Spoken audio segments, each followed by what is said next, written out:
Alrighty, welcome back everyone. We just talked about Texas and Penn State and how it's going to be huge years for them in 2025, and Anthony, I absolutely can do that. I will definitely do a preview of what I expect from Miami in 2025, probably sometime next week. We'll try to get that filled in at some point late, probably later next week as we get off the national title and move forward to the offseason. Would love to do a couple of breakdowns of some big-time teams, and Miami would absolutely be included in that. But let's go ahead and jump into Ohio State and Notre Dame and how, if you want to build a roster, just look at these two. They're absolutely perfect in every single way, and there's definitely a lot of different things that you look forward to. And Anthony, I fully agree with you. That linebacking core is incredible, and that's actually a huge piece of this in so many different ways. That linebacking core is a huge, huge piece to why Notre Dame is so incredible and why their roster is so incredible. But you look at what this team has. In the offseason, Ohio State brought in 4 huge transfers. They brought in more than 4 transfers, but 4 guys that are absolutely incredible and absolutely just remarkable players, and that is Will Howard, Caleb Downs, Seth McLaughlin, the center that is now out, and Quinshon Judkins. Those are the guys that were real headline grabbers. There was Will Kamarick, that is a very talented player, but never quite caught on the way you wanted them to over there. And then Notre Dame, they pitched up Mitch Jeter to be their kicker, has been incredible the last couple of days. Jaden Harrison came over from Marshall, returned to kick in the Georgia game, and then obviously Riley Leonard to lead the way. So both these teams dabbled in the portal just a little bit, but what's the reason that they've nailed it? What's the reason that they've kind of really found their stride in this year, and why have they been able to really tap into who they are? Because really, when it comes down to building a roster, there's a couple of things that you want. You want veteran presence on that team, you want the quarterback to lead the way, and then you want to play into your strengths. And both these teams do that incredibly well. And we'll start with Ohio State first. The veteran defense cannot be overstated in this group. We'll talk about Caleb Downs, and I would argue he's the best player on this defense, maybe the best defensive player in this game on Monday. But the reality is, everyone else is why this team is special. Everyone else, especially the seniors of Jack Sawyer, JTT, Cody Simon, Talik Williams, Ty Hamilton, Denzel Burke, Lathan Ransom, and so many more guys that could very well be suiting up for the NFL playoffs right now are in the Ohio State jersey, and they're getting ready for this game. They decided to come back to win the game on Monday, and that gave them remarkable stability in that group. You know, if all of those guys walk out the door, or even if some of them walk out the door, you know, if you don't have a Cody Simon in the middle of your defense to go along with a Sonny Styles, a lot of things can break down. And then you have if you don't have Lathan Ransom on that back end to help out with Caleb Downs, a lot of different things could break down pretty quickly. So the ability to have these veteran players just laden throughout your defense, and then have the talented Caleb Downs in the middle of that, it is remarkable what they've been able to do with that group, and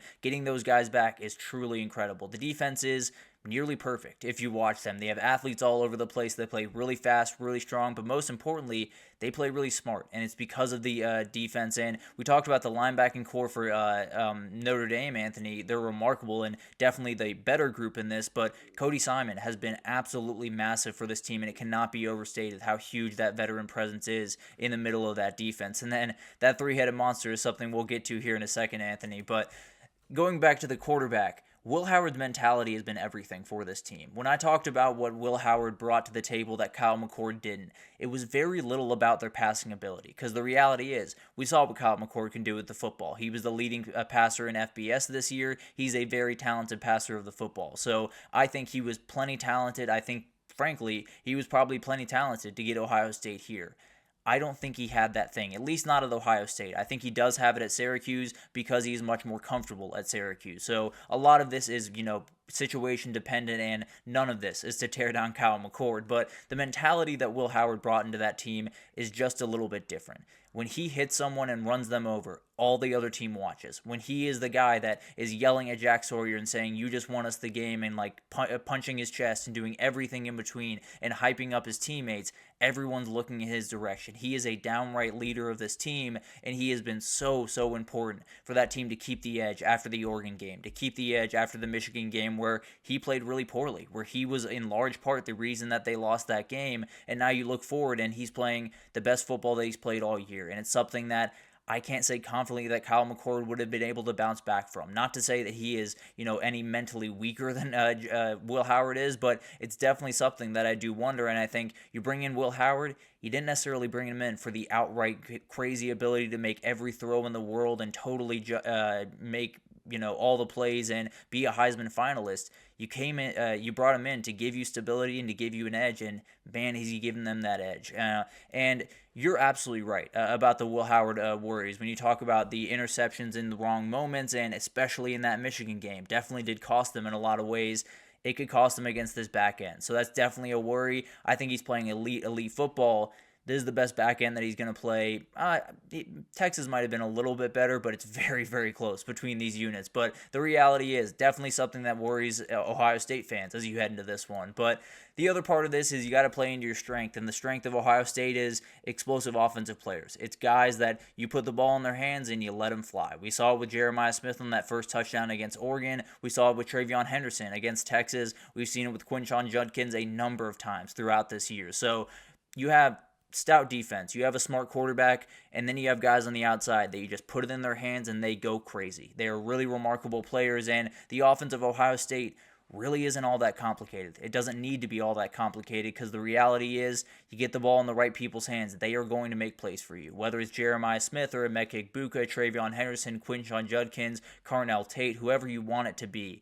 All of these guys are very, very capable, very electric players, and it just puts them in a position where Will Howard doesn't have to be Superman. Will Howard doesn't have to be the guy that makes all the throws in the world. He can just execute the offense, and man, is he executing the offense to these incredible players. So this is a big part of what Ohio State is. It's a big part of why they are where they are right now, and it's also a big reason why they didn't win that Michigan game, Anthony, because they very well should have. If they unlocked these guys a little bit more, they probably could have. And it's a very interesting thing to talk about what Notre Dame is going to do for Jeremiah Smith, because Texas did do a lot of bracketing. They did do a lot of zone coverage that put him in kind of different spots. The way that I see it is I do think they're going to do a corner and a safety over top, if I'm being totally honest, for Notre Dame. I think it's going to be a little bit more of a man coverage type concept, but they will give a little bit of help. So it'll be interesting to see how they approach that, and if they think they can guard him one-on-one, they're more than welcome to try, but I don't necessarily think it's going to work out for them. But overall, it's going to be really interesting. Absolutely agree that let everyone else beat you. Let all the other guys beat you. If number 4 is going to be the guy that beats you, you will lose the game. Texas showed that you slow that guy down. You don't totally stop the Ohio State offense, obviously, but you can at least keep them into a little bit of a rock fight. Moving forward to Notre Dame, that veteran connection is a huge part of this team, and it's not just on the defensive side of the ball. Now, they are ridiculously deep and ridiculously veteran on the defensive side of the ball, but guys like Mitchell Evans, Pat Coogan, Jaden Thomas is a huge player for this team on the outside at wide receiver. If you saw that Jeremiah Love 98-yard touchdown run, he was a huge reason that run was possible. So a lot of these guys are so important to what this team has been, and Pat Coogan especially has been a downright leader for this team in the playoff and really throughout this year. After a moment like they had earlier in this year, very easy to quit. It's very easy to wrap things up and just say, well, we missed the mark this year. We'll move forward. We'll try to get another quarterback, and we'll see what happens in 2025. But the reality is, I think you're in a position where you got the team to bounce back from that. You got the guys in Xavier Watts and Howard Cross and R.J. Oben and Jack Kaiser and all of those big-time guys that can make plays on the field, but more importantly, can make sure the guys are fully bought in for the entire season. It is very, very hard to make sure that everyone is locked in for 16 weeks now, 17 weeks that you have to be fully locked in, but all 11 defenders play together. The hype speeches before the games from Pat Coogan are as cool as possibly can be, and it's a huge reason that they are here where they are right now, and they're in a position where they can really make some big time plays.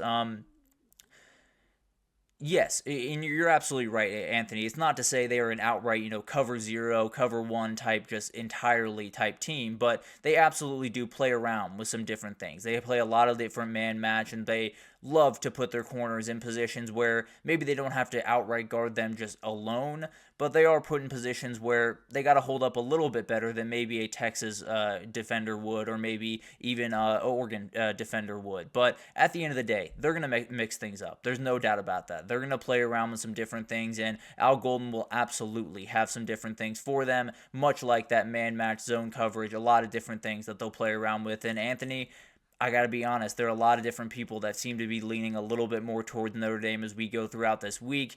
It'll be a fascinating game to watch, no doubt about that. But then you got to talk about the quarterback. you got the perfect quarterback to execute this offense. And it's not necessarily the perfect offense. I think we talked about this a couple of days ago that I think Mike Denbrock is going to open this thing up just a little bit more next year and then continue down that road throughout his time at Notre Dame. But at the end of the day, when he came in, it was run game, it was offensive line. That was what they were built around, whether it was going to be Riley Leonard or Cam Ward on that team. They were going to run the football. That's the reality. But they got the guy that fits like a glove. Riley Leonard is the guy for this team. He is lethal in the read option. He is a guy that can make very special plays with his legs, and I got to be honest, what he's saying that people don't think he's fast and they don't catch him because of that, I think he might be right. I'll be totally honest with you. When you look at Riley Leonard, you're not necessarily saying speedy guy that is super shifty. You're thinking he might run through your face, but that's about all he's going to do. But the dude can make a lot of plays with his legs. He's a very dangerous player, and the duo of Jeremiah Love and Jadarian Price is really hard to defend. You add that to the mix. You add Riley Leonard to the mix, and it makes it nearly impossible. I'll be totally honest. We talked about the three-headed monster, Anthony, a couple of minutes ago, and it is a huge reason why they're here, and bringing in someone like Riley Leonard is exactly the guy that they needed to lead that three-headed monster the way that they wanted to. So it's going to be awesome to see what happens. And yeah, absolutely. I do think there are certain things that will come into play over the next couple of years that Notre Dame's just going to have to push the ball downfield more because the quarterbacks coming in are really good at pushing the ball downfield a little bit more so than Riley Leonard. And I think the wide receiver talent is getting a lot better over there over the last couple of years. But the last part of this is they have the depth at the right places. You know, this is a run game. This is a team that is going to play really aggressive defense, and they've had a lot of injuries. They've had a lot of guys go down. Benjamin Morrison goes down in the back end. No problem. They just put in Christian Gray, put in Leonard Moore, and they continue on their way. Charles Jagusa goes down. Anthony Knapp becomes a freshman All-American. Same with Howard Cross. Same with Riley Mills. He goes down, and Gabriel Rubio pops up into the mix, and he makes play after play. So you're looking at this team. It's not a perfect team. You know, it's not the most explosive team in the world. You're not going to look at the wide receiver room and say, man, these guys are littered with ridiculous athletes that are going to play in the NFL. What you are going to see is defensive line, offensive line rooms that are as deep and as talented as you will see in the entire country. And that's exactly what they needed. They didn't necessarily need all the great playmakers on the outside and a million guys behind them. They needed the guys on the interior because that's how they were going to win football games. So building a depth in a portal era is remarkably hard, especially at positions that everyone is looking for every single class. Everyone's looking for offensive linemen. Everyone's looking for defensive linemen, and Notre Dame's been able to hold on to those guys. So it's going to be really interesting to watch what happens there, and definitely is going to be really interesting to see what happens with this game. But quick question from Anthony here about left tackles for Notre Dame. Well, the left tackle that I think is going to be a superstar from Notre Dame is Joe Alt over there in the NFL. He's doing an incredible job his rookie year, and I do think he's going to develop into a star. But it definitely will be interesting to see who the next guy is. Obviously, Anthony Knapp seems to be kind of heading in that direction. I fully expect him to be a first-round pick once you get there. But a lot of different guys on these two teams that are just ridiculously talented. And Notre Dame, as we all know, is very good at kicking out offensive line talent. I really don't think that's changing anytime soon. But there's so many different things to think about when these two teams take the field. But when you look around these teams, all of the talk is going to be about these transfer quarterbacks and Caleb Downs coming in and Jeremiah Smith being a freshman and all that different stuff. What makes these teams special is the veteran teams or veteran players that they have and the depth that they have at the right positions. That is what they do, and that's what college football is all about. It's about finding a way to get around the portal, get around all of the craziness, and find a way to get to a team that can win a national title. Both these teams have that. There's no doubt about that. And the roster construction by Marcus Freeman and Ryan Day has been downright masterful throughout the last couple of years. So remarkable respect to them. The retention of these guys has to be incredibly tough in the offseason. But at the end of the day, you are at the mountaintop just one win away from possibly making a little bit of a run. So that'll be very interesting to talk about. Definitely we'll talk about that in more detail. But let's take our last break here. When we come back, we'll do a little bit of a weekend wrap-up. Lou Holtz had a little bit of thing to say about Ryan Day, and we'll talk about it right after this, so stick with us.